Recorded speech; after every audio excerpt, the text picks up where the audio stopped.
بسم اللہ الرحمن الرحیم۔ السلام علیکم ورحمۃ اللہ وبرکاتہ۔ سامعین، آج کی ویڈیو میں بیان کروں گا جنت اور جہنم والوں سے اللہ تعالیٰ کی گفتگو۔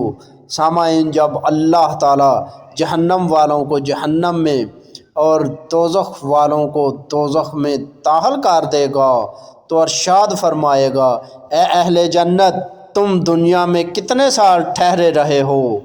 تو وہ عرض کریں گے، اے رب العزت، ایک دن یا بعض دن، یعنی دن کا بھی کچھ ہی سال رہے ہیں۔ ارشاد ہوگا، بہت ہی اچھی جزا اور بدلہ پایا تم نے میری رضامندی اور میری جنت کو اس ایک دن یا بعض دن کی وجہ سے، بس اس جنت میں ہمیشہ ہمیشہ کے لیے ٹھہرے رہو۔ پھر ارشاد ہوگا، اے اہل جہنم، تم دنیا میں کتنے سال ٹھہرے رہے ہو؟ وہ عرض کریں گے، ایک دن یا بعض دن ٹھہرے ہیں۔ ارشاد فرمائیں گے، اس ایک دن یا بعض دن کی وجہ سے تم نے بہت ہی برا اجر اور بدلہ پایا ہے میری غضب اور غصے کو، بس اس جہنم میں ہمیشہ کے لیے ٹھہرے رہو۔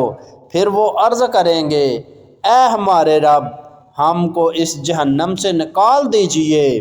پھر ہم دوبارہ ایسا کریں گے تو تحقیق ہم ظالم ہیں۔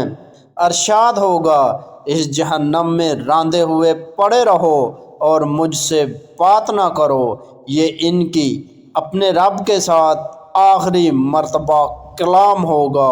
اس کے بعد اللہ تعالیٰ ان سے کوئی بات نہیں کریں گے۔ دوستو، امید کرتا ہوں کہ آپ کو میری یہ ویڈیو پسند آئی ہوگی۔ اگر ویڈیو پسند آئی تو ویڈیو کو لائک کریں، اپنے دوستوں کے ساتھ شیئر کریں، اور ایسی اچھی ویڈیو دیکھنے کے لیے ہمارا چینل مہربان وائس ٹی وی سبسکرائب کریں، اور اپنے بھائی اشفاق احمد کو اجازت دیجیے اگلی ویڈیو تک کے لیے۔ اللہ حافظ۔